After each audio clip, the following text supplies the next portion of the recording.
everybody, welcome to Music City Live. My name is Ryan and I'm the host, and we're here with Gord Prior. I've known Gord for many, many, many years. Gord is a realtor, singer, songwriter, producer, father, grandfather, as I found out, and talent relationship manager for Sing Market. Gord, thanks so much for being here. Thank you for having me. Yeah, man. Nice to see you. Happy New Year. Happy New Year. Yeah. Yeah, man. And you watched the first episode and fantastic. Saw that? Yeah. Yeah. We Great job. Just released that. And so everybody, Gord has been a realtor now with Remax the whole time or no? Pretty much the whole time. Pretty much the whole time? Bounced around a little bit, but yeah, Remax for pushing 20 years. Yeah. Jeez. Yeah. Wow, man. How's the real estate game right now? It's exciting. It's changing. And as you read in the newspapers, you know, all the interest rates and market changes. And we survived 3 years of bidding wars. And now we've got a bunch of new regulations for the public. And new regulations? What new regulations? Just stuff to help protect the public a little bit more and make things a little clearer to them about offer presentations and stuff like that. And cool. Which I think is really important. And London's the fastest growing city in Canada, so our market's unique. It is. In the sense of, you know, a lot of people want to move here and are coming from all over the world, all over the country. So real estate's really an exciting career because you meet every walk of life. So thanks to what I do in the real estate world, I've worked with professors that I've helped bring over from Italy. Oh, wow. Everybody. It's really a rewarding job. Yeah. I mean, it's funny because we've known each other a long time, and obviously, you know, there's other people in the music that are in and out of the music biz or linked to the music biz that are real estate agents too. And I mean, I know all of you guys and girls, but we, you know, there's that side to it too, right? That even when you have your own real estate agent, you don't really sit down like this and like talk about it. But I never thought about that. Like the fact that, you know, there's so many walks of life that you would come into contact with. It's there's so much more to selling a house. Well, people know this already, but it's a lot of creative problem solving, or you're helping somebody move here from a different province or a different country, or someone's getting married, or someone's, you know, their parents are going into an old age home. There's a lot of moving parts with real estate. You ever run into like language barriers or anything like that? Yeah. How do you deal with that? In my brokerage, we have thankfully quite a few people that can handle things like Spanish, French, Italian, and so you bring in a partner and you get them to help you, and usually it works. And then we have Google Translate. Yeah, that helps too. And technology, we'll get into that later for sure. But yeah, the technology thing helps a lot, and having a good team, right? Having a good team is important. You need to know good lawyers, and you need to have good, trustworthy home inspectors, and you need to have good mortgage brokers. Just, you know, especially today. Yeah, some creative financing is more necessary than ever before, and so it's. I think it's going to be an interesting year in London for real estate. I don't think they'll be able to build homes fast enough. Wow, the demand is still very strong, and the market's more balanced. And I think anybody that buys a house between now and summer will be pretty glad they did, because I think prices are going to go back up. Wow, don't quote me on that, but that's what I really see and feel. Here's the rumor, folks. Yeah. Well, it's in the trades as well. And I think if you're getting into the market, now is a great time, especially if you're a buyer, you know. So, call Gord Prior. But it didn't start there. I work hard. Where did it start? In music. Back in the day. I started in a full-time touring cover band when I was really young, when I was 17. Okay. And back in those days, what was the band called? The first real band I was in was called Steel Lily. There's quite a lineage of people that have come through that band. Edwin from My Mother Earth. Oh, really? He replaced me at one point. That's awesome. And was doing Journey music, tribute to Journey. If you could imagine Edwin singing Journey. I can't. He really did that. That would be crazy. And, you know, we were young, but we got to travel all across the country, and we had a 10-ton truck full of your dad's gear, actually, back then. And awesome.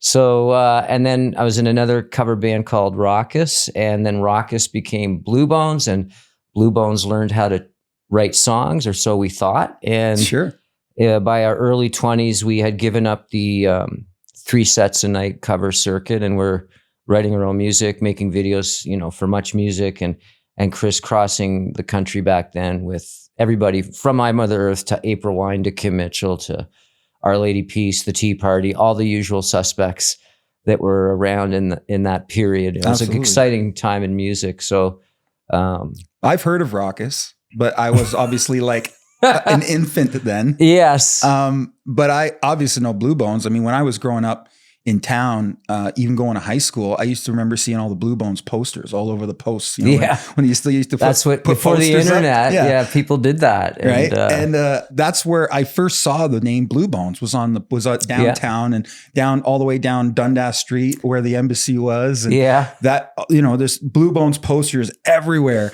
And that's where I first saw the name before I even knew who you guys were. And then I met Boris, because Boris was here working with my dad for some shows in between gigs, and I didn't even know right away when I first met him that that's who he was. Right. And I obviously shortly after put it together, but so I was like, oh, that's so cool. And then of course, you know, I met you and the rest of the guys, and you know the story goes on. But the Blu Bones thing to me is really interesting. Like what was because you just mentioned there was covers. So was Blu Bones ever a cover act? Or when we were called Rockus, we did primarily cover songs. Okay. And that's a great way back in those days to get your skills up, to learn how to play 3 sets a night, to just work on your chops. But that faded out after a while, and we just came back to London, got serious about writing music and working on original music back then. And so Blu Bones was the transition to the original music? Yeah. Okay. Same 4 guys, Boris, Barry, me, and Steve. And Steve came from a band called Gypsy Rose. They were managed by Gene Simmons. And wow, he was in that band in between Rockus and Blu Bones. And then we worked with other local musicians. We started off with Brad Ondervik on drums. He was fantastic drummer, still a great drummer. He's in a band called Twin Fin. Yeah, he's a great drummer. Yeah, super great drummer. And we've worked with a lot of other local musicians in our journey and stuff. But it was like 1994 we put a record out, and when we were the most active, you know. Yeah. And we were grateful because Much Music at that time was very supportive to a lot of Canadian bands. And yeah, they were. It's funny, the internet and how things come around.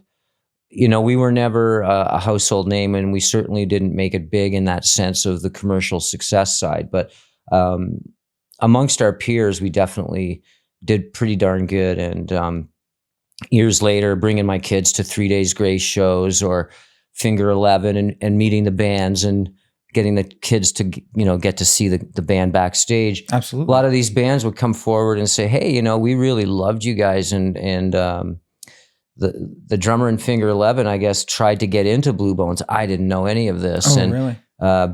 Barry Stock from 3 Days Grace just used to spend a lot of time with us on the road and really dialed in his sound using a lot of the same trickery that Boris used to use. Wow.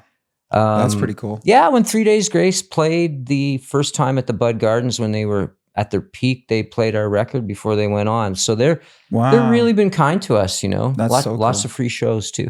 Yeah, man. So and they're friends, you know, after all this time. Well, yeah, I saw you backstage at Rock the Park this past summer, right? Doing that, right? Bringing somebody back. And songwriting. Where did Blu Bones, because that's something I've wondered, because I've never really written in rock. I've done dance, I've done country. Mm-hmm. Where did you guys get the inspiration for the music? Where did it come from? Where would you typically write a song, or would it just come to you? Both. So back then we practiced religiously and worked really hard in the back, you know, and behind the scenes at the practice hall. So a lot of songs would just come from jamming and rehearsing together.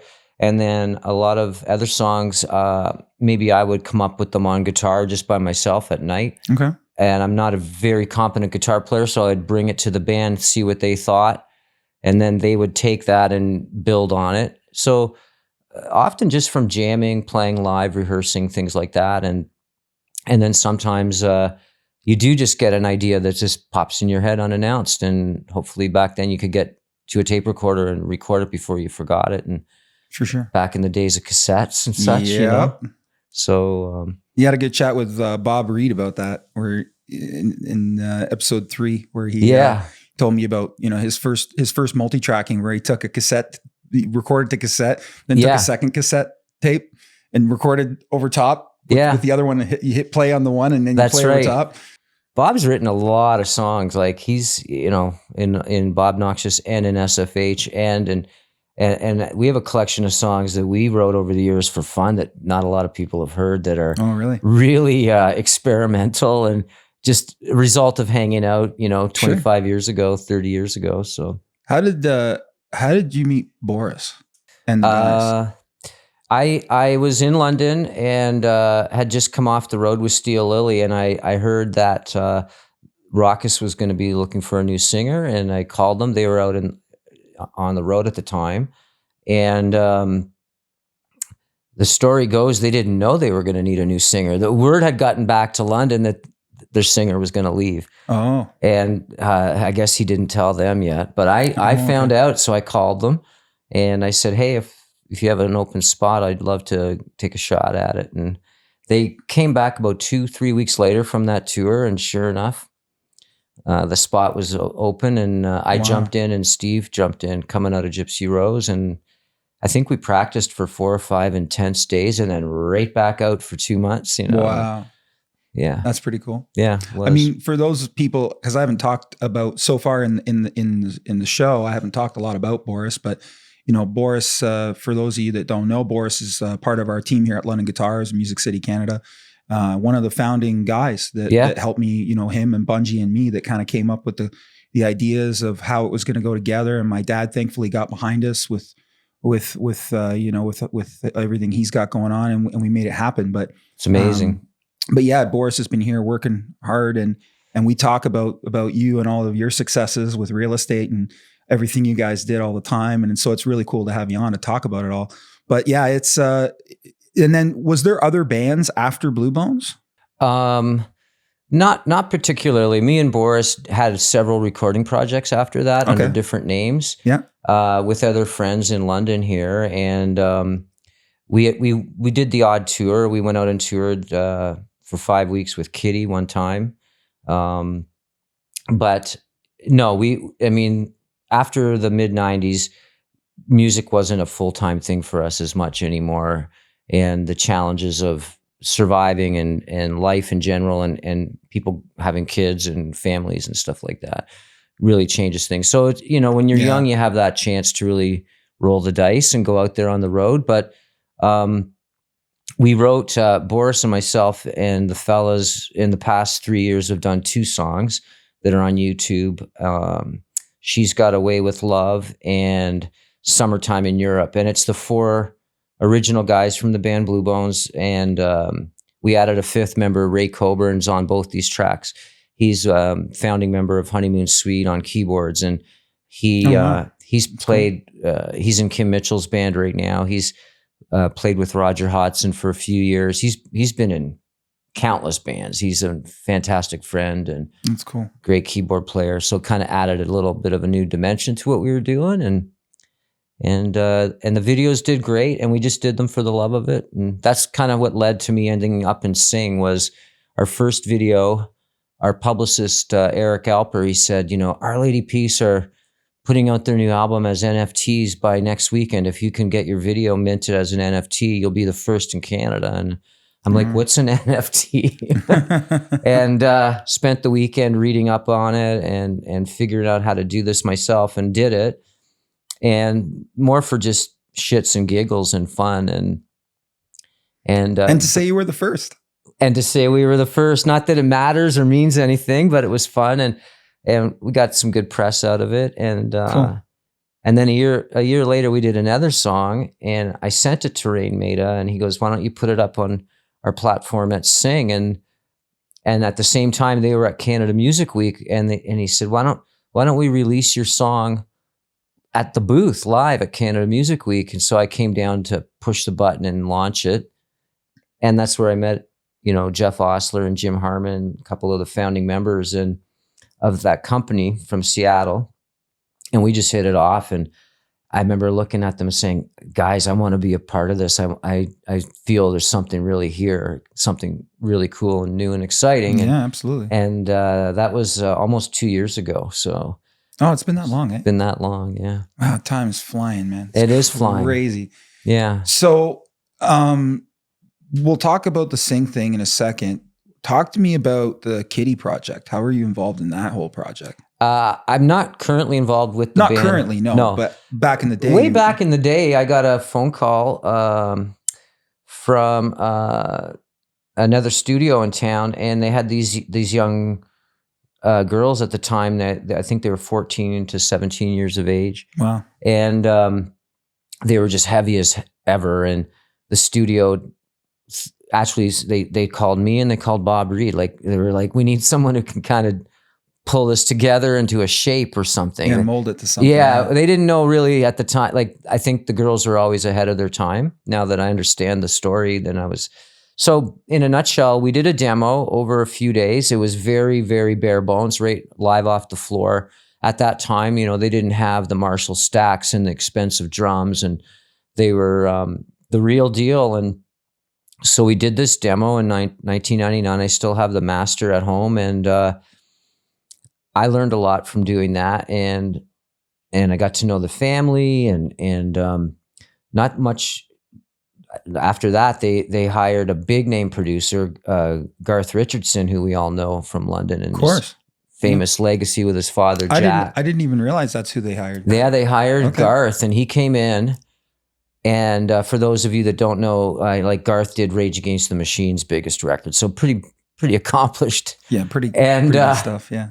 He recorded them, and they started doing more shows, and they ended up with a massive record deal. And I think it was 9 months later, they were on Conan O'Brien. And so I'm in the Kittie documentary, just talking a little bit about my early days with them, but it was all their own vision, and it was all their own, they knew exactly what they wanted to do, and they knew exactly who they were, and they've never deviated from that. And then the nice part is, when they had their initial huge success, they sold millions of records. They brought me along and Boris to help work with the band in the live side of things, and working on the live show, developing the live show for larger audiences, and just kind of jump-starting the little tricks of the trade that we had learned being in a cover band all those years, and dodging beer bottles and playing, crowds, and figuring out how to build sets, and how to segue songs, and how to end a set, and how to get a crowd to make noise, and all that stuff. We kind of collaborated with them on, and that's really cool. They were so great to us, and so I'm glad to see that the girls, the women, are back and better than ever. And they did some incredibly huge shows last year, like to 90,000 people. It freaked me out because they were here. They were rehearsing here at Charterhouse. They asked me, like, hey, can we rehearse at Charterhouse? I'm like, sure. So they were here for days on end, rehearsing, and they would pass me in the hall. Hey, how's it going? And then, at some point, someone who knew them, but didn't really know them, but just knew who they were. They were, I think one of the girls was in the store talking with me or talking with Derek or something.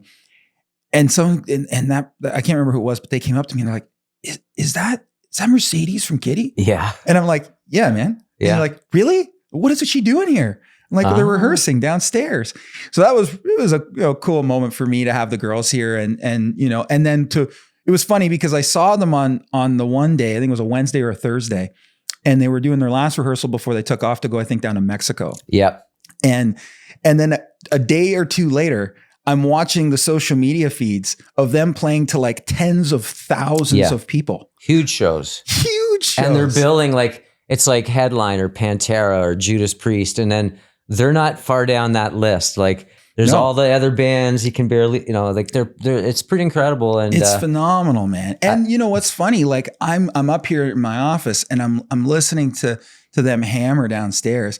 And it is so good. It is good. It is so good. It is so catchy. And it's funny because there's so many like drummers and guitar players and people coming in the store, right? Shopping. And they're like, who is down there? Well, they invented their own sound. Like, they influenced a ton of bands. Like, it's crazy. Just the way they approach rhythm and arrangements. And so rumor has it, I talked to Mercedes today through text. Okay. there's a rumor they have a new potential recording coming out, and that's all I'm allowed to say. All right. And there's a rumor that it's a really huge producer that did it. Wow. So okay, I think Kittie fans will be pretty happy. I'm excited for them. I can't wait. I'm excited to hear it. Yeah, that's pretty cool. Phenomenal. Yeah. Well, thanks, man. That's really cool. I know that was because we had, I think in that first run, I remember there's a story. It was my first time at Harpo's. Right. Do you remember that? There was an issue. I think I played that show. There was an issue with the lighting rig, and my Boris or you called my dad, and they're like, "We need to figure this out." And my dad was like, "Well, I'll send Ryan down." And I went down there. That's a scary place. Yeah, man. I tell the story all the time, and it's like, I remember getting down there and driving, and I can't remember which street we got off on, if it was like 9 Mile or what it was, but then we had to drive up to Harpo's. And then, when you get into the neighborhood, even you're like, am I safe to stop at the stop sign? And then, you keep going and we finally get there and I got there and it was early, but there was like people, just diehard fans just lined up, right? Really early. And I was like, it's like, hours and hours till the girls go on. Anyway, I pull in and I see this old rusted down car beside the place. And there's this guy, really, really big guy in the car with what looks like a sawed-off shotgun. You saw correct. Yeah. And I'm like, that's just security at Harpo's. And like, for those people out there that don't realize, at this point in time, I think I'm 15 years old. Yeah. Right? Like, I'm really young. And so this is like, wow, I've seen a lot of stuff, but this is intense. Yeah, it is intense. And so, you don't leave the venue. No, there was like dogs and it was wild. But I got inside and I felt fine. I was like, okay, I'm safe. Boris and Gord and everybody's here. The girls are here. And I felt all right. But getting into the building, I was like, am I going to live? That's right. I think nuts. The night before Kittie played there, Slayer was there. Wow. So I used all their light scenes. I went to the light board because I was doing lights and opening the show in our band. And I pulled up the light rig and I went click, click, click. And I'm like, those are great scenes. Let's just go with that. It was metal. It was Slayer, and they were in another city. So I kind of stole their scenes. Yeah, man. Yeah, absolutely. Did you do any stuff? I was actually scrolling. You sent me some links to a couple photos. So I saw, I was scrolling through your Facebook and you posted the Helix Christmas. Right. The thing that you did. But you mentioned to me earlier when the thing you sent me about Helix. What was your involvement with those guys? So, when I was a kid growing up in school, like Helix were a big deal. And if you were into metal back then, which would have been, Quiet Riot, Scorpions, White Snake, Helix, Twisted Sister, all kind of happening at the same time. Yeah. Fast forward years later, I got asked to sing on a Helix record, Back for Another Taste, when Paul Hackman was still alive. Really? And that was a real honor. And I worked with Tony Bongiovi, the producer that owned that big studio in New York, and it's Bon Jovi's uncle. And the band was always supportive, and they had me and Barry from Blu Bones do backup vocals at the very first Much Music Video Award show. Really? For Running Wild in the 21st Century. And they hired us to sing the harmonies so they could jump around. Unfortunately, the sound man in the van got it backwards, pumped out the band jumping around vocals to the TV, and pumped out our vocals to the PA. So it was like one of those Spinal Tap moments. And awesome. And then Brian was my vocal coach. We both went to Ed Johnson in Fergus, who taught a lot of Canadian singers how to save their voice. And when Ed Johnson retired, I went to Brian. I was one of his first students, and we've been friends ever since. So about 10 years ago, I got involved with him and a friend of mine that Steve Georgikopoulos, who was Ace Frehley in the Alive Kiss tribute that famously toured with Kiss. And we wrote a bunch of songs with Brian, and then that led to getting us, in front of some labels. And from the success of Brian's history and the new songs we had come up with together, we ended up getting a record deal on Sanctuary in Europe, which at the time was a pretty major label. EMI did a publishing deal with us. And then there was a AC/DC Black Ice album coming out, what I think was exclusively through Walmart for Christmas. And I had this thought that if you were up in Thunder Bay or Sault Ste. Marie and you're going to get that record, if there was a Helix Christmas record right beside it, it would be an instant, stocking stuffer for your uncle, the metalhead. And there's your salesman hat going on. That's right. So that's what I did. I called Walmart, ended up figuring out who dealt with all their DVDs and CDs at the time. It was Anderson Merchandisers, and the gal I spoke to knew who Helix was. She loved the idea, and they committed to, I think, about 1,400 units. Like that meant about 4 or 5 CDs per store, every store. Wow. And she said, but you'll need a distributor. So I called a guy I knew at Universal Music, and in one phone call, instantly got the distribution when he knew we had Walmart's commitment.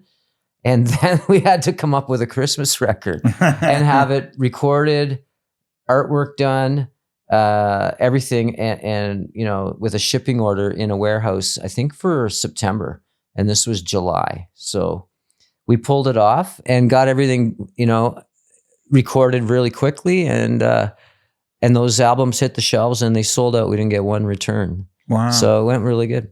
Is there such thing as returns? Oh yeah, returns if they don't sell. Yeah, if they don't sell. Yeah. So that's a thing. Yeah, it was a lot of fun. It was a lot of fun. And a lot of local friends and different musicians are on that record. And things have changed in that regard. I was down in Florida for the holidays, and I went into a Walmart down there. Speaking of Walmart, yeah, and the CD section at Walmart, not that long ago, like maybe even 2 or 3 years ago, the CD section at Walmart was still a fairly okay size. And I went in there, and it's literally this big. Isn't that something? It's literally, no word of a lie, it's this big. There was only maybe about 20 or 30 titles total.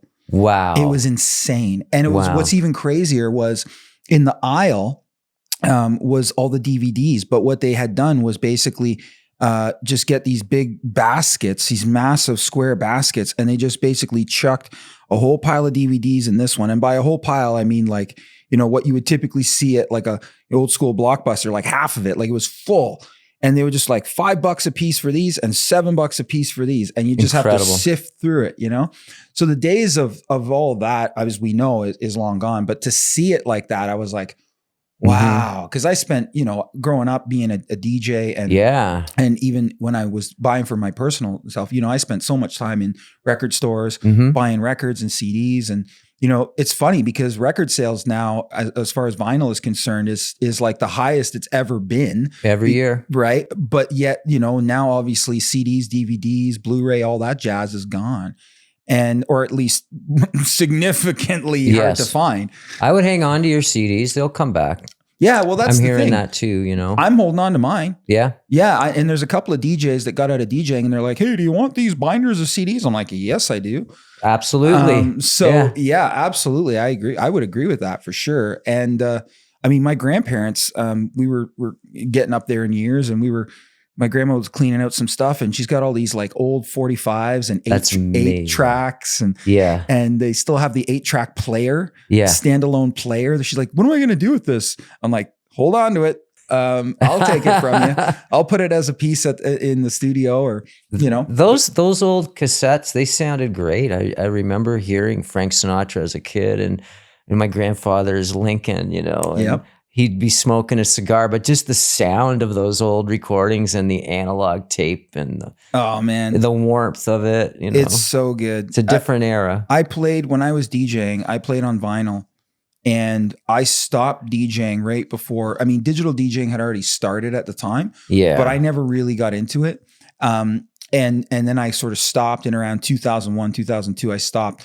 So I stopped before a lot of the guys got into that. And so I've never really DJ'd with, MP3s and Wave and lossless and all that stuff that everybody's using now. Yeah. So I'm jaded. Like I've got my vinyl collection and my Techniques 1200s in my basement still set up. And every once in a while I go down there with some friends or my wife or my kids. My daughter was like 1.5. I have videos on my social media of her like scratching. That's amazing.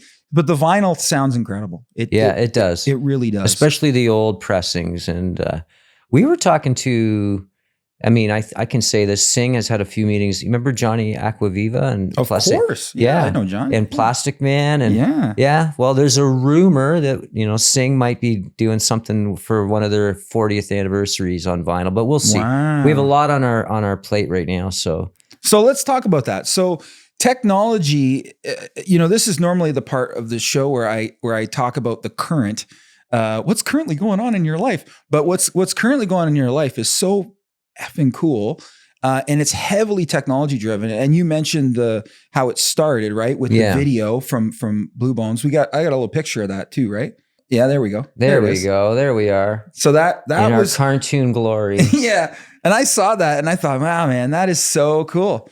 And so you turn that into an NFT, and then, as you mentioned earlier, the Sing thing happened. So for those people out there that don't know, what is Sing Market? So Sing Market is a company that is re-releasing vinyl records from artists for the super fan. And Sing's evolution has changed over the years. When Our Lady Peace did their major release through Sing, everything was digital. There was really no vinyl involved. And one of the first guys I called about Sing when I was trying to help bring in people that just I knew as friends was a gentleman, good friend of mine, Harry Hess, who is the lead singer of Harem Scarum, owned Phase One Studios, owned Vespa Studios. So pretty much anything we hear on FM 96 or rock radio was good chance he had it recorded at his studio. And he masters everything. He's mastered even Alex Lifeson's last project. And we would talk for hours about this idea and what we were going to do. And he always assumed we were going to put out vinyl. And I'd always say, no, we're just digital. We're just putting out digital collectible content.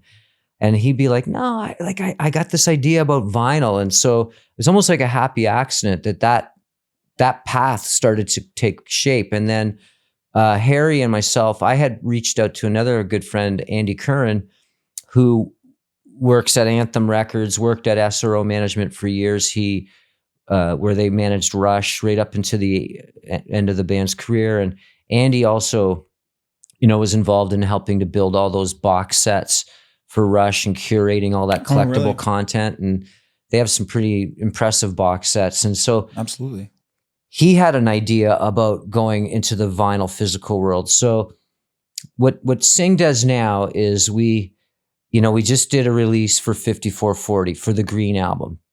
So the Green album for 5440, it was pressed on vinyl back in the day. There it is. Bam. So SA, you're getting good at this, man. All right. They that was pressed when that album came out, and I'm not sure how many copies were made back in the day, but it wasn't a lot. It was the era of CDs. So we had Harry remaster that album, so it sonically sounds much better. Oh wow! It's on 180 gram vinyl, white vinyl. We redid all the artwork. We made it into a double gatefold. We hired an incredible artist, their management did, out in Vancouver. And she redesigned all the artwork inside, outside. And then inside the album, you're getting like a 3-foot by 2-foot poster. You're getting 8x10s. You're getting graphic artwork from posters that are recreated from when, Soundgarden opened for 5440 once upon a time, believe it or not. Wow. I didn't know that. Yeah, it's like the album itself, the physical album is packed full of collectibles for a diehard fan. So totally, that's amazing. For a 5440 fan, that's one of their, someone that's got a 5440 tattoo on their arm, one of those folks, they're gonna have to get this because it's limited. It's full of collectible material, and when you order this through Sing Market and hit checkout, just like you would on Amazon, okay, now this wonderful package is coming to you in the mail. But when you hit checkout on Sing, you immediately get all of those songs in high quality WAV files and convenient MP3s to start enjoying right away. Oh, wow. There's also a 7-inch in here that we put in, a 45. Yeah. And when you buy that product, like we also have a whole other version of the Green Album done by different producers before they got their major record deal, that the band loved those mixes that Warner Brothers didn't release. So we have them all available digitally. So the minute you hit checkout, you get that as well. Wow. And then all that physical content, the posters, the 8x10s, the artwork from the band themselves, all of that you get immediately in high-res JPEGs to enjoy on your phone or on your TV. And we even throw in, there's extra stuff that doesn't fit in the gatefold physically, like a whole collection of 8x10s and collectible photos of the band that we helped curate with their management. And so it's a lot of content to start enjoying just right away. And the digital content could be movies of the band in the studio. It could be a personal message from the artist thanking you for buying this. It could be old road footage. It could be JPEGs of track listings from the studio. Our Lady Peace had stems available. People could remix Our Lady Peace tracks. Oh, that's incredible. So all that comes digitally. What we don't talk too much about, because I don't think the general public quite understands it yet, is all of that digital stuff that you receive when you buy, say you buy version 333 out of 1,000, and it's now on its way, a numbered physical record. All that digital content that I just described that you now have, it's registered to that physical product, and it's registered to you on the blockchain. You actually own that JPEG. And yeah, you can make 1 million copies, sure. But this one is registered on the blockchain to you, the purchaser. So NFTs are very misunderstood. We just use the word digital content. It's just a snapshot of a transaction. So you could sell someone a house and title transfers, and you could take a snapshot of the title transfer and put it up on the blockchain, and there's an indisputable record of that title transfer. You could do it with a car. What NFTs are doing, it's not the monkey pictures that Elon Musk's girlfriend sells for millions of dollars. It's just giving digital assets like JPEGs, movies, a receipt, a transfer of anything, true ownership and the same properties as a physical object. So you can buy a CD from a band at their merch booth, and you can go sell it the next day if you want it at a used record store. An NFT of a JPEG has some value down the line, and it's collectible and it's rare. Sure. And there might only be 1,000 of them in existence.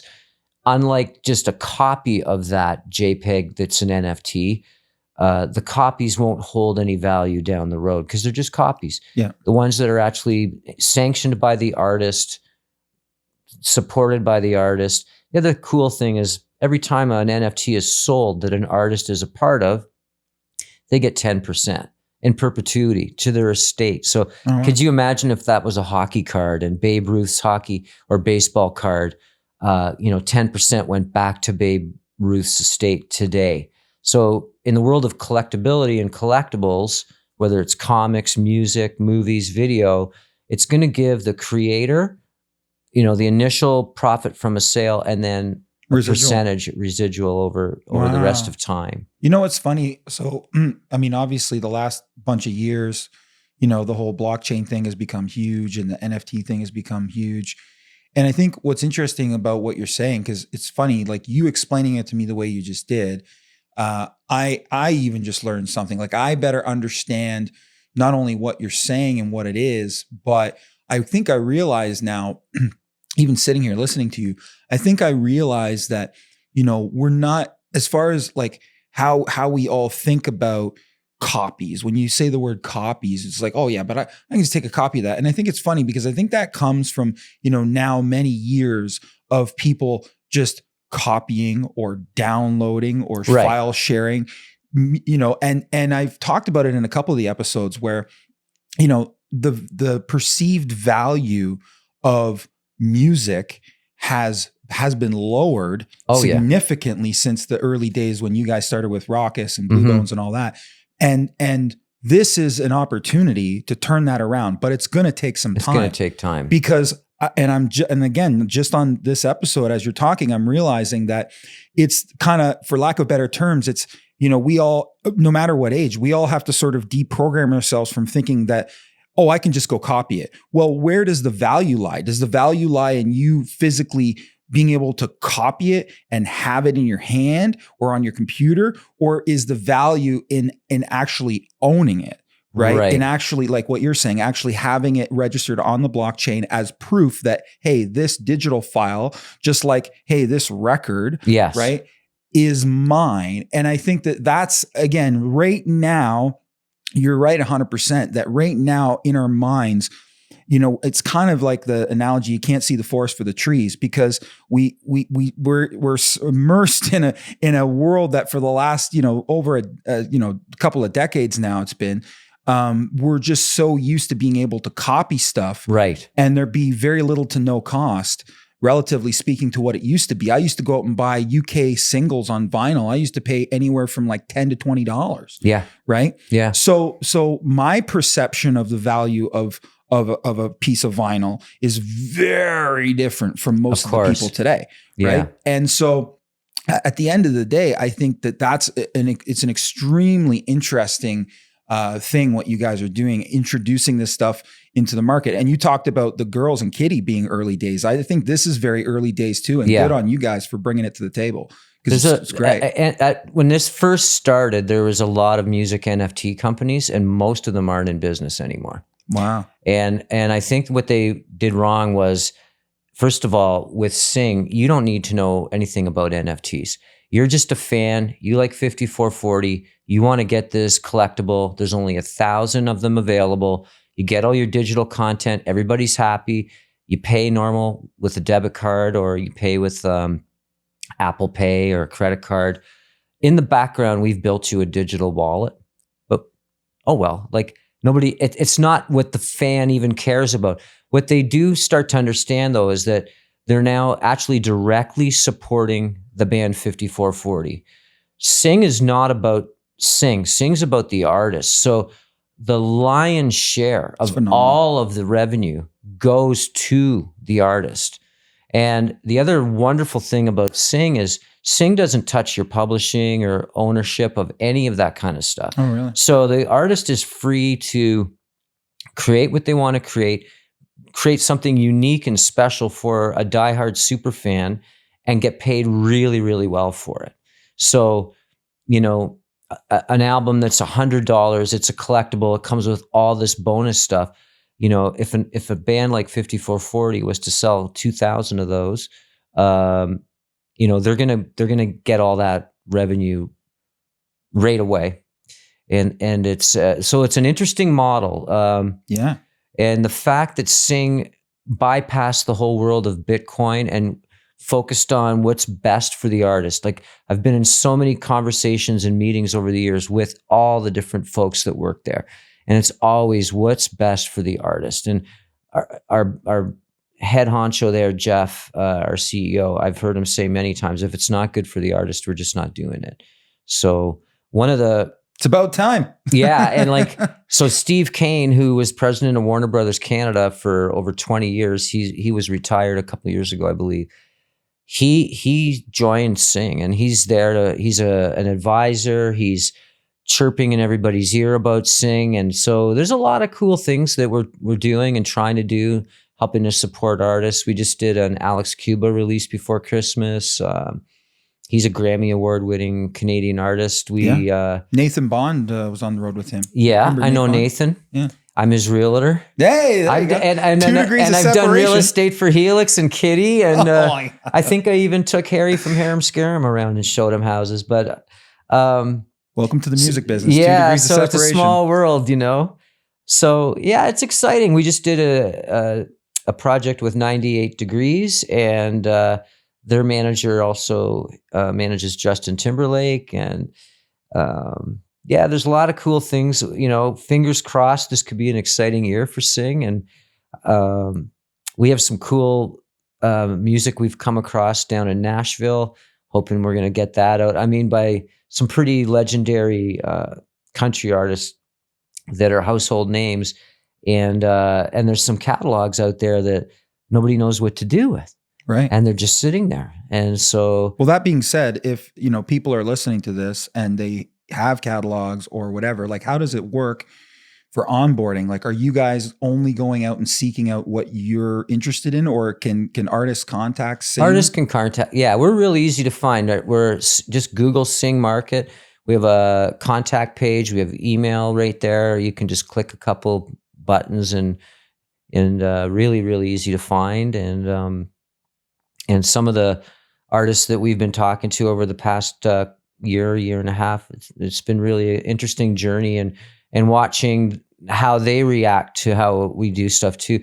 And there's other things you can do. Like the sky's the limit. Like when Coney Hatch played the El Macambo, they had like collectibles in a tin, like you would get a baseball or hockey card, and they were limited, registered to that show. And so you're going to their merch booth and you're buying this really cool hologram card almost. Yeah. And you buy it and you take it home, and it's numbered, it's registered, there's very few in existence. And you scan the QR code, and lo and behold, you get a unreleased Coney Hatch live bootleg that you just download to your phone. So there's like cool. A ton of cool stuff, right? And it's like you'll be one of 50 people in the world that have that. You could even do like for bands, like, I just went to the last, rumored to be the last Eagles tour, which of course, probably won't be, but right. Hopefully won't be. I'm a big fan. But a band like that, there's a lot of final tours happening right now. That Aerosmith and I was supposed to go to that show, got canceled because he blew his voice out. But there's those types of bands that could do it too, because what they could do is do like a private exclusive performance. Yeah. Right. And then you can only view the performance by purchasing the collectible. That's right. And scanning it, just like what you just said, right? You could, Pearl Jam for a while, or other bands, you could buy a copy of that show, right? Later that night on a CD, and they had those stacks of machines in a room. Yeah, yeah. Well, now you could do that digitally with a simple QR code. And there's way more profit in that now because there's no production. It could be registered to the artist, limited amount, and do it up on the blockchain so it has intrinsic value and ownership, and you're supporting the artist directly. So it's pretty cool. And we've talked to, you're mentioning some pretty big names. We've talked to people in that world for sure.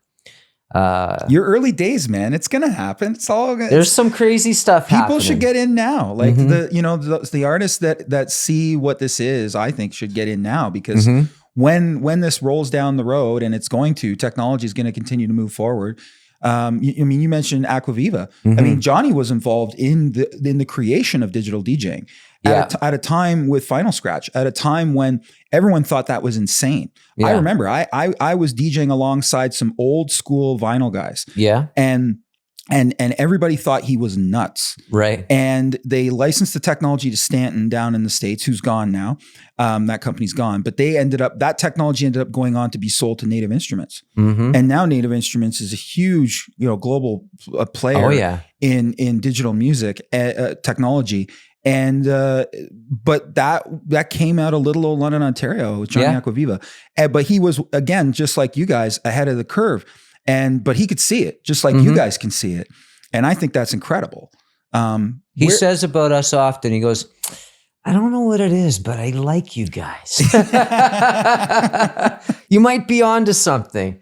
So, we'll see. I mean, it's every project's got its challenges, and I know there's some other big partnerships that might happen this year, and cool.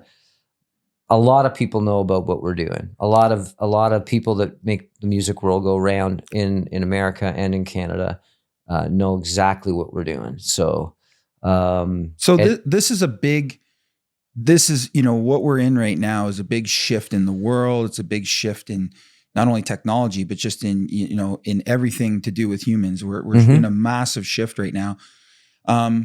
You come from, and I was way younger, but we come from a time when, there was vinyl, there was CDs, touring was different. Everything was different. Yeah. How do you see technology?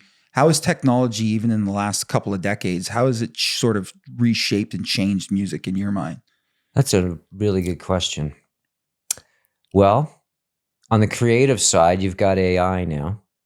So that's unbelievable what that's doing. I heard a Paul McCartney track from an album called New that he did about 8 years ago. Yeah. That they Beatleized.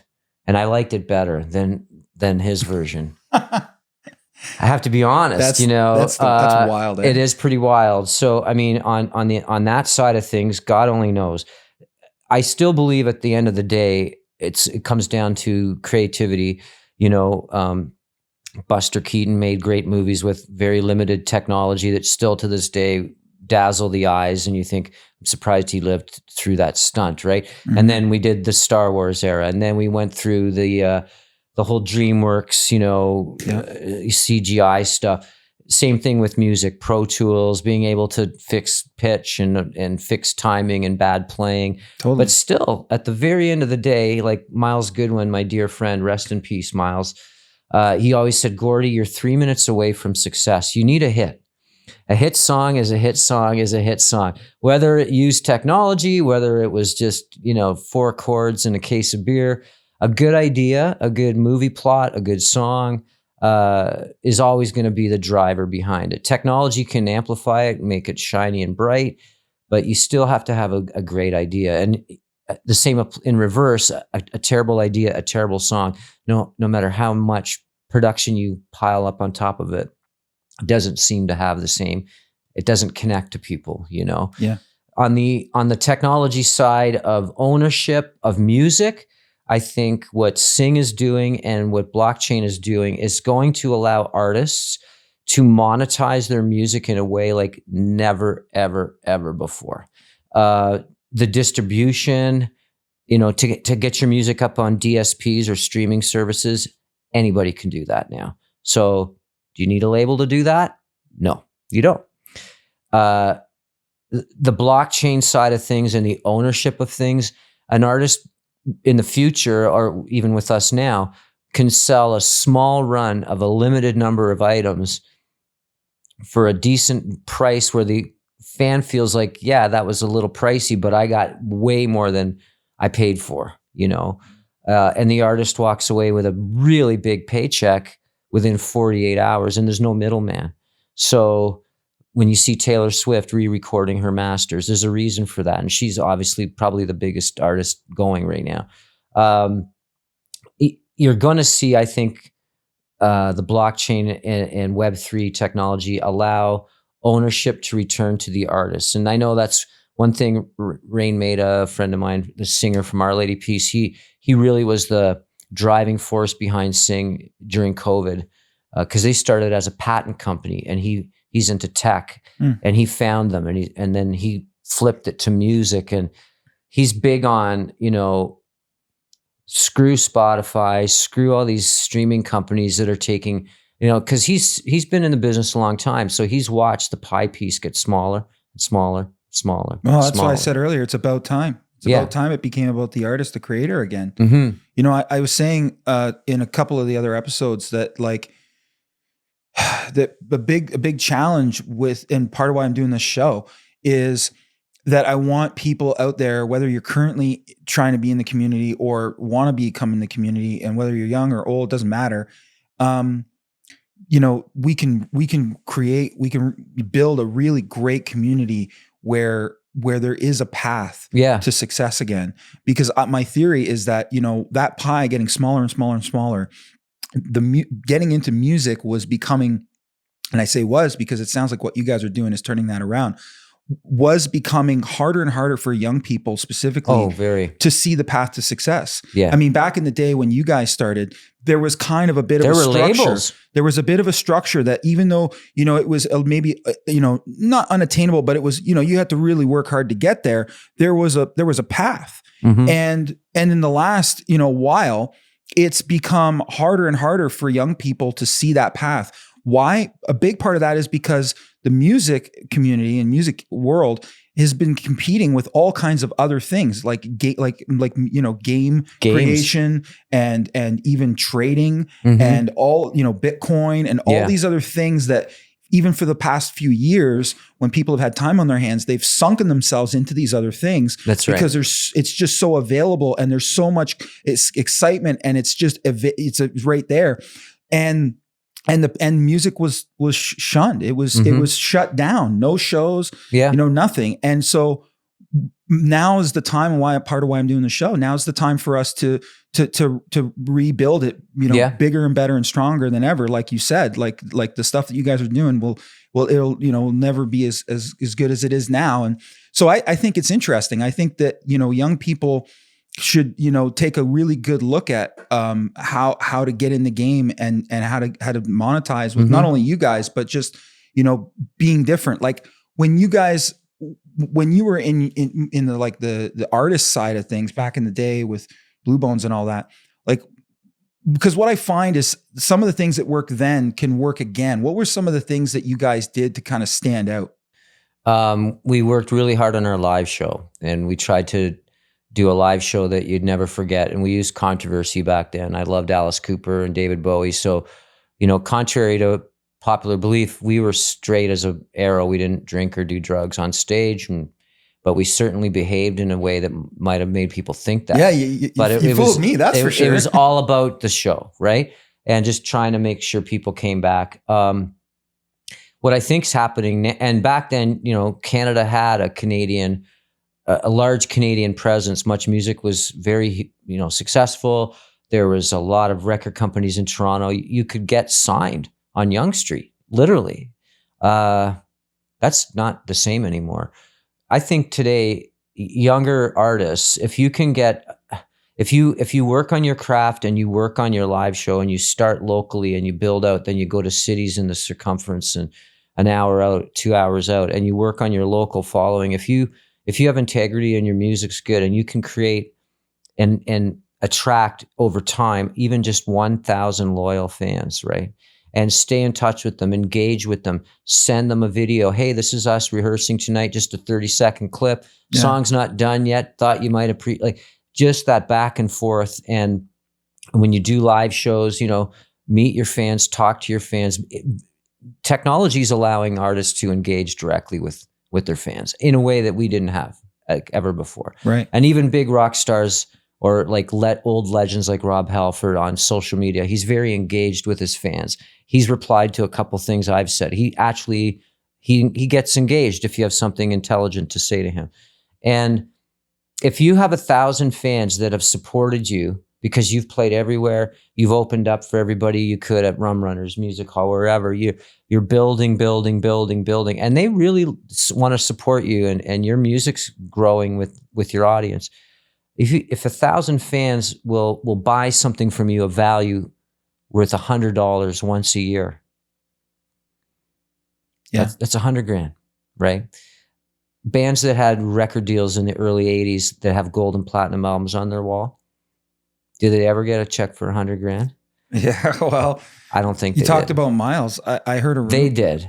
I heard a rumor though that I don't know how long ago it was, but that they were still trying to pay back some of the money from, I wouldn't be surprised, from the record deal from back in the day. He over the years, I had many good conversations with him, and one of the last conversations I had, which was a few months before he passed away, was how hard he really worked at April One, and how hard how he knew he had to get better players. And he made a joke with me. He's like, you hear my earlier stuff, there's so much cowbell and tambourine because the drummer's out of time, and so he pieced together a super group, by the time they hit their apex. And but it really hit me how dedicated and how hard he worked at writing music and producing great albums. And so some of those albums to this day are still sonically amazing. They used really good producers, and Miles was a producer as well. Like Nick Blagona and Mike Stone, those are sonically still incredible to listen to. And how do bands, because there's quite a handful of those kind of bands in Canada. How do bands stay together like that? That's a good question. Yeah, what's your perspective on that? Well, you have to have a trajectory of success. If your trajectory is not growth, not expansion. Just like anything, you're gonna end up probably breaking up and going home. So I think, and dexterity and guts and determination, and it's a ruthlessly hard business. If you don't have the stomach for it, you're probably not going to survive. So anybody we know that's successful in the music business has endured a lot of disappointment and never ever gave up. And and you have to be creative and recognize when opportunity presents itself. So I think that's a real key. Is I think when opportunity is in front of you, to notice it and then pull hard on that brass ring, man, because it might be your only shot, you know. Yeah. And some of the stories I know of friends of mine or acquaintances of mine that did make it big, there's a lot of luck involved. So it's a combination of luck, timing, and talent. Yeah. Sometimes even just being in the right place at the right time. 100%. Right. Like Sebastian Bach, lead singer of Skid Row, singing at a wedding, you know. Skid Rower in the crowd. Amazing. Bam. There it is, right? Wow. Barry Stock, guitar player, 3 Days Grace, was a guitar tech for April Wine. I didn't know that. Then he jumped over to 3 Days Grace. The whole road crew went over to 3 Days Grace. Oh my gosh, I didn't even realize And that. then I think Adam Gonche, who's a very gifted songwriter and singer for 3 Days Grace, founding member, he's up there one night going, I could really use another guitar. Guitar tech's like, well, hey, I used to jump up and sub in April Wine and do little harmony leads in the background. Boom, there you go. Wow. Right? Like you nailed it. Right place at the right time. Yeah. You know? Well, and the other thing too is everybody knows everybody. I mean, here we are talking about 3 Days Grace, and we're doing all their road shows right now, right? We got gear out with them for the next few years. Yeah, and Neil's a friend of mine, and Barry's a very good friend of mine. And you also have to really watch, you know, what you do and what you say bad about other people and all those things. Because I hope I could say that, Barry. But it is, you know, like he inducted April Wine and it's two. What I'm saying is 2 degrees of separation. But he inducted it. I didn't know that. Yeah, I think it was at the Junos. I could have this wrong, but there was an award they got nationally, and Barry was the guy that inducted them. It was really that's cool. Awesome. Yeah, that's phenomenal. What are some of the challenges that, you know, people that are in the game right now? Because I get that a lot when I speak at conferences. They're like, I'm here, but I want to be here. Or people that are just getting in. You know, what are some of the challenges to kind of watch for and navigate through? As a musician? As anything really. But yeah, as an artist, as a songwriter, I think be careful. If it's too good to be true, it's probably too good to be true. Stick to your guns and be yourself. I'm plagiarizing Rick Rubin right now, and he's been saying this for a while on these little shorts, but write music for you. Don't worry about the audience. Don't try to please the crowd. Just stay true to yourself. And at least at the end of the day, you know, you're going to be able to sleep at night and know that the music that you made and you created really comes from your heart. I think people can smell a mile away if something is contrived these days, or if you're trying to emulate somebody too much. So just be honest with yourself, write the music that you love and believe in. And if, you know, just start off small, one baby step at a time. If it's a local gig, you know, and don't be a dick, be on time, be polite, treat everybody with respect. That's a huge part of it. And be kind. And get invited back. And if you have real talent and you're sincere and you're writing music from the heart, your audience will find you. So it's going to take time, though. It could take years, actually. Yeah. You know, there's no, you know, magic record label that's going to just descend down upon you and just give everything to you. Yeah. Today, when that happens, usually it's with artists that have from the ground up built a really huge grassroots following. But that's what I was saying in one of the episodes was, you know, I think that a lot of people, because they have access to YouTube and all these things, they can see all these people's lives and these massive shows and the lifestyle they're living. I think that their perception of success is jaded. Yeah. Because I think that the in my opinion, a real a real success, you know, for young artists that are just coming up, I think should be what you were talking about. You know, fill a bar with 200 people in your hometown. Yeah. Fill a bar, you know, in Lucan with 200 people, and Chatham, and, you know, and start that grassroots following. And because that's ultimately right now, especially until we turn around the monetization right now, I mean, you're going to get hired to play because you put butts in seats. That's right. And don't just sell them a t-shirt or a home produced CD. Get their contact info when they buy something from you. So then you're building your database every show, and stay in touch with your fans. Yeah, database is king. It's databases. Own your database. So there's where technology that didn't exist back in our day unless you had a mailing list, and that was just not, you know, to physically mail all those people would be really hard back then. So and expensive too. Yeah. So now, you know, there's MailChimp and different ways people can stay in touch with their fans and just build and stay true to yourself. And I think the difference today is you can have a pretty good life and make a decent living as an independent artist and not have to be a household name and not have to have a massive record deal, and make a good life for yourself doing what you love. And there's lots of bands that we see out there that do that, you know? And that's great. Cause that's again, the path to success I'm talking about, right? Sometimes, you know, some people are like, yeah, I want to be a stadium touring act, but realistically that doesn't happen for everybody. But if you can pay your bills, and you can do your craft, that's something that even for the last couple decades, there's a lot of people that couldn't do that and couldn't really focus on their craft and had to work a full-time job. And so, you know, if that's, you know, if we're going to turn that around, then that's phenomenal. I see, like I discovered, I went to see Bruce Cockburn. This gal, Tara Lightfoot, opened, never heard of her. I have 5 of her albums. She's from Hamilton. She's amazing, you know, and she's out there playing and building an audience the old fashioned way. Another female artist that I saw at a Tara Lightfoot show that I came to see the second time was Begonia, phenomenal singer. You got Em Griner out there, like people that are really working hard and putting out cool songs, and they do great. So I would say, you know, focus on building a business, building your own community, and if you get lucky enough to hit it real big, well, good for you. But there is a middle ground that you can find. Yeah, I really believe that. What's the future of music that in your mind? Where do you think we're going? Well, there's a heck of a lot of bands right now, and more than ever. Yeah. And I saw a stat the other day about how many songs on Spotify are not even getting played.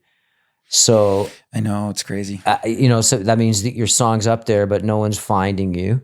But I think things go in cycles, and I think getting out there and performing live is really what people want. That they want the experience. If you're in the audience of seeing a good live show, that has an impact on you. And all the years I played live, I'm grateful for the fact that once in a while, not that often, someone will come up to me and say, "Oh, I saw you, you know, and this year at this show," and it left a lasting impact on me, right? And so that was always because of a live performance. So I to answer your question, I don't know. I don't know. There's so many moving parts, right? It's really hard to say. It's funny because I think about my dad tells a story about how he sold out the gymnasium at the high school that he was going to, and and his record will never be beat because they put in a limit after that of how many people could be in that gymnasium. Right. And it just makes me think about, when you say, doing the live shows, we're in the music city of Canada, the UNESCO city of music. Yes, we are. And yet we've been up and down with live music venues in this town. Yeah. As of recent. But it's one of the other guests was we were talking about just, exactly what you're saying about live shows and doing live shows. Where can people do live shows when there's nowhere to do live shows? That's a tricky thing. Yeah.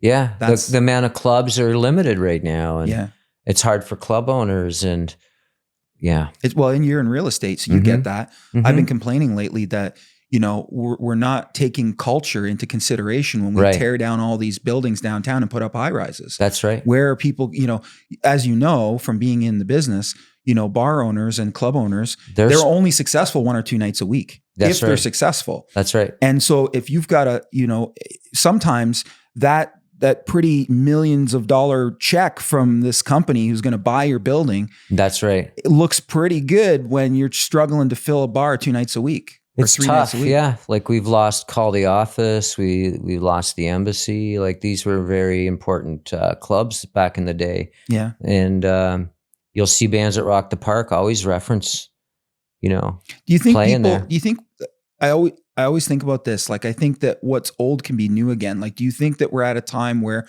there, where there's a will, there's a way, where people can just put shows together, like grassroots again, organic, like rent a hall, whatever it is. Yeah. Right. Like, yeah, I think they can. And I think you're seeing it with young bands. That band, Full Throttle, they're in high school. Yeah. They do great. They're always selling out. I went to their show just before Christmas, just packed at a place that doesn't normally have bands downtown. Really? So yeah, I mean, they put on a good show. They work hard. They play all the time, and gradually, they've built up a local following, and they have a little album out now, an EP, and people seem to really get a really good charge out of that music. It's high energy, and it's fun to go see them. Cool. Gord, thanks for coming on, man. Thank you. I really appreciate it. Where can people find you? Well, I'm easy to find. Just Google my name, Gord Prior, and you'll find all kinds of real estate stuff. GordPrior.com. That's where you'll find my real estate. There you go. And singmarket.com is where you'll find all things sing and sing related. You'll see our newest releases, and that's awesome, man. The business we're in is being easy to find. Yeah. Well, it's technology today, right? That's technology. Well, thanks again for coming on, man. Thank really you so much, Ryan. Yeah. Everybody appreciates what you're doing. This is a great concept. And the fact you're taking the initiative to do a podcast like this and bring local people on is really great for our city. So kudos to you, man. That's awesome. Thanks, man. Yeah. Everybody, thanks so much for tuning in. This is Ryan from Music City Live. We'll see you on the next episode. Take care, everybody. Thank you for watching Music City Live. If you liked this episode, like the video. And for more clips and episodes, subscribe to the channel. Feel free to join the conversation by commenting below and visit us at musiccityliveshow.com.